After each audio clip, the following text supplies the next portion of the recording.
আমাদের একটি মাছ আছে, সেই মাছটির নাম রাজনৈতিক মাছ। অবাক হচ্ছেন রাজনৈতিক মাছ নাম শুনে? আমাদের ইলিশ দিনে দিনে একটা রাজনৈতিক চেহারা পেয়ে গেছে। এই ধরেন গত প্রায় 1 মাসেরও বেশি সময় ধরে একটা মন্ত্রণালয়ের মনে হচ্ছিল, কথার কারণে, আলোচনার কারণে মনে হচ্ছিল যে একটি মন্ত্রণালয়ের প্রধান কাজই সম্ভবত ইলিশ রপ্তানি করা হবে কি হবে না, ভারতে দুর্গাপূজা উপলক্ষে ইলিশ পাঠানো হবে কি হবে না।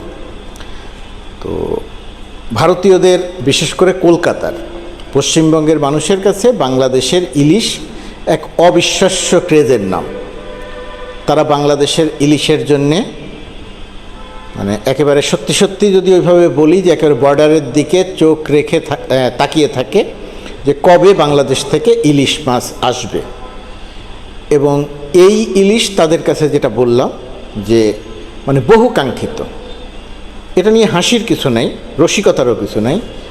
একটি অঞ্চলের মানুষের কাছে একটি মাছ, একটি বিশেষ অঞ্চলের মাছ বিশেষ সুস্বাদু, এবং সেই কারণে সেটার প্রতি তাদের এত আগ্রহ।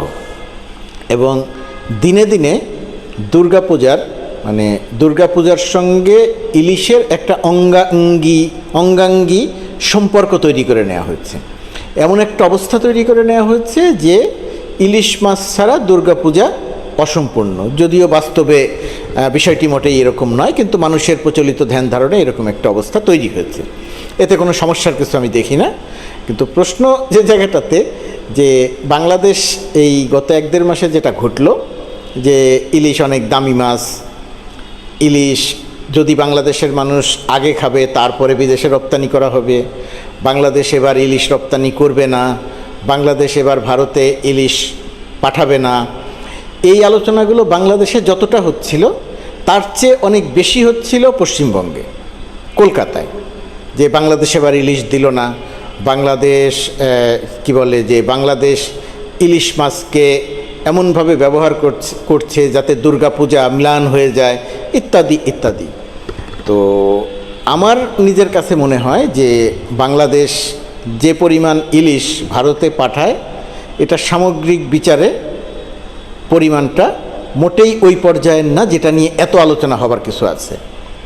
টাকার অঙ্কে যদি আলোচনা করতে চাই তাহলে এটা একেবারেই আলোচনারই কোনো বিষয় না।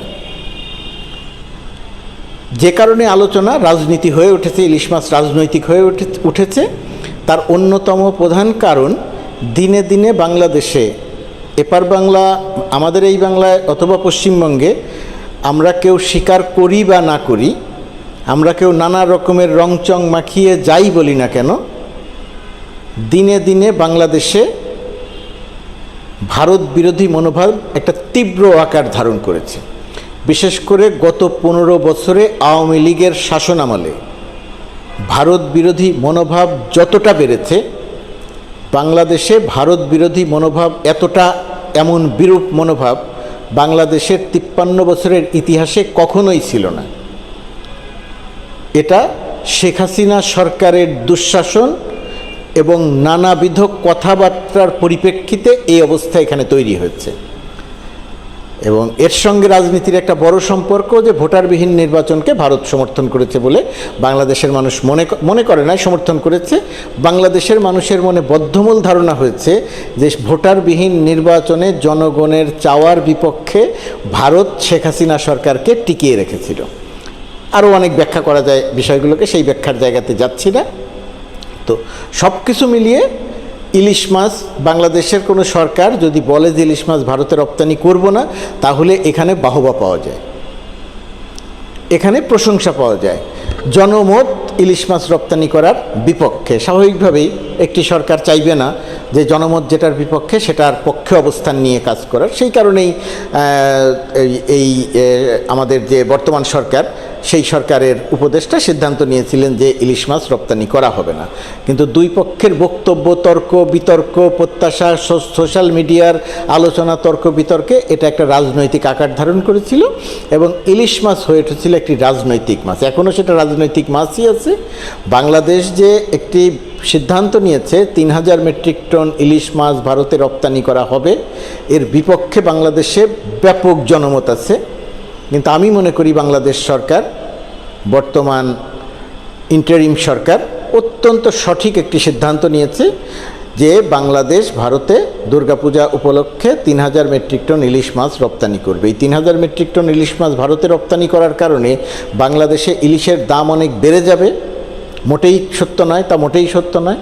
আবার 3000 মেট্রিক টন ইলিশ যদি রপ্তানি না করতো তাহলে বাংলাদেশে দাম অনেক কমে যেত, বাংলাদেশের মানুষ অনেক কম দামে ইলিশ খেতে পারত, এই কথাটিও সত্যি নয়। এর তেমন কোনো প্রভাব বাংলাদেশের বাজারে পড়বে না, দাম যেমন ছিল মোটামুটি তেমনই থাকবে। কিন্তু ভারতে রপ্তানি করার কারণে যেটা হয়েছে, যেহেতু একটি ধর্মীয় উৎসবের সঙ্গে এই ইলিশের একটা সম্পর্ক তৈরি হয়েছে, সে কারণে বাংলাদেশ সরকার যে একটু দেরিতে হলেও সিদ্ধান্তটি নিয়েছে যে ইলিশ মাছ ভারতে রপ্তানি করব, এটা খুবই সঠিক সিদ্ধান্ত, ইতিবাচক সিদ্ধান্ত। এবং এই অন্তর্বর্তীকালীন সরকার একেবারেই বুদ্ধিমত্তার সঙ্গে পূর্বের সিদ্ধান্ত থেকে ফিরে এসে ইলিশ মাছ রপ্তানির সিদ্ধান্ত নিয়েছে। রাজনৈতিক মাছ ইলিশ, সুস্বাদু মাছও ইলিশ। বাংলাদেশের মানুষের কাছে যেমন প্রিয়, তার চেয়ে বেশি প্রিয় সম্ভবত পশ্চিমবঙ্গের মানুষের কাছে।